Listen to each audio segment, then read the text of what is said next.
فرعون کی ممی کا باریک بینی سے معائنہ کرنے والا سائنسدان پکار اٹھا، اللہ سچا ہے، قرآن سچا ہے، اللہ کا نبی حضرت محمد صلی اللہ علیہ وآلہ وسلم سچا ہے۔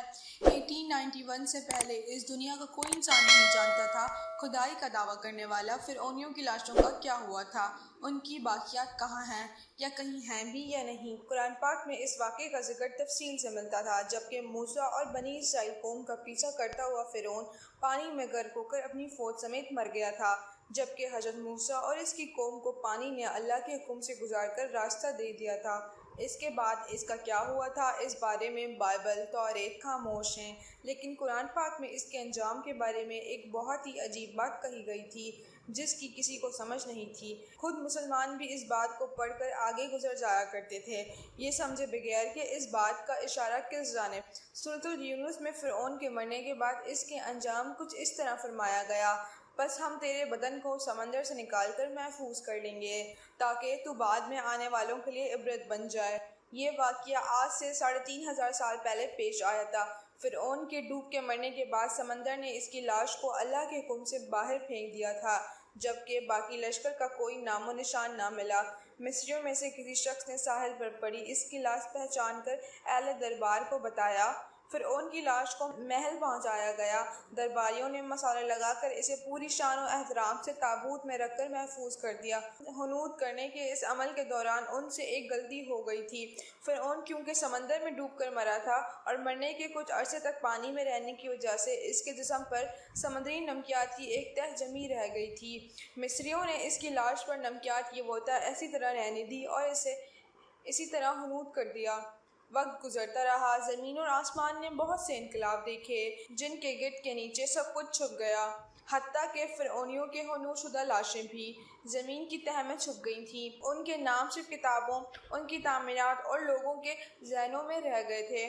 اس واقعے کے 2000 سال بعد اس دنیا میں اللہ کے آخری نبی حضرت محمد صلی اللہ علیہ وآلہ وسلم تشریف لائے۔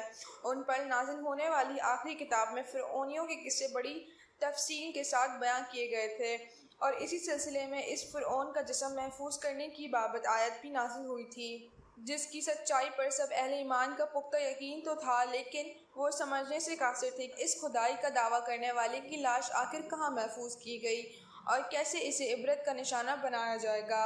1871 میں مصر کے ایک شہر الغانیہ سے تعلق رکھنے والے غریب اور معمول احمد عبدالرسول کو فرعونیوں کی حنوط شدہ لاشوں کی طرف جانے کا خفیہ راستہ تک رسائی مل گئی تھی۔ احمد عبدالرسول نوادرات چوری کر کے بیچا کرتا تھا۔ ایک دن وہ دریائے نیل کے کنارے کے قریب تبیسیہ کے مقام پر اسی سلسلے میں پھر رہا تھا۔ اس کو ایک خفیہ راستے کا پتہ لگا، وہاں وہ نوادرات کی چوری کے لیے جگہ کھوج رہا تھا۔ اسی دوران اسے کچھ لوگوں نے پکڑ لیا اور پولیس کے حوالے کر دیا۔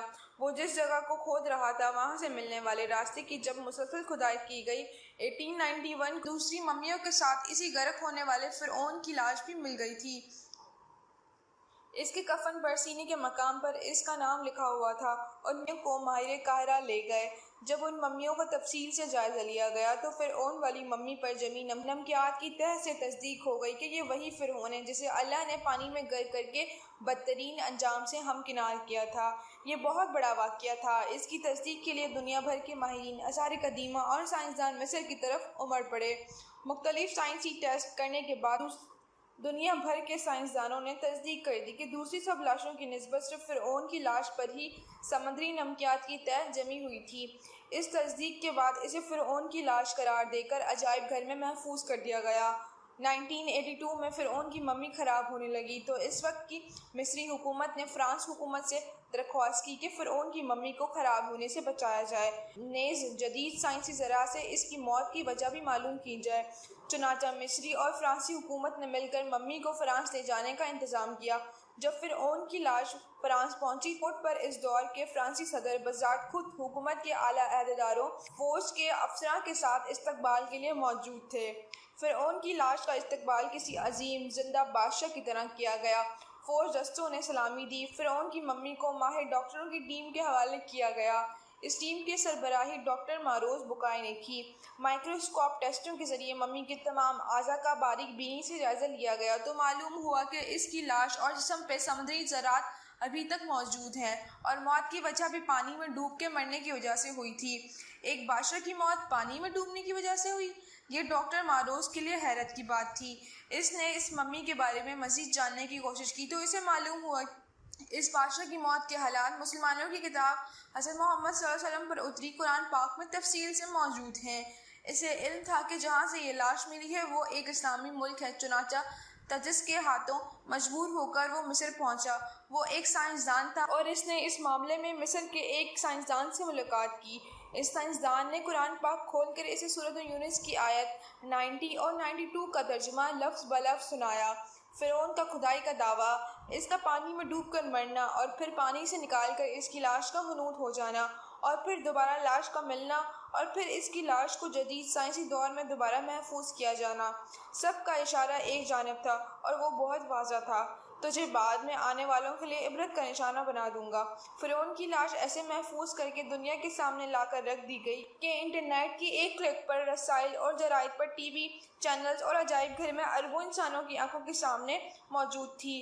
سوچنے کے لیے عبادت کا لائق اور ہمیشہ رہنے والا وہی ہے، وہی ہمارا خالق اور مالک ہے۔ ڈاکٹر ماروز نے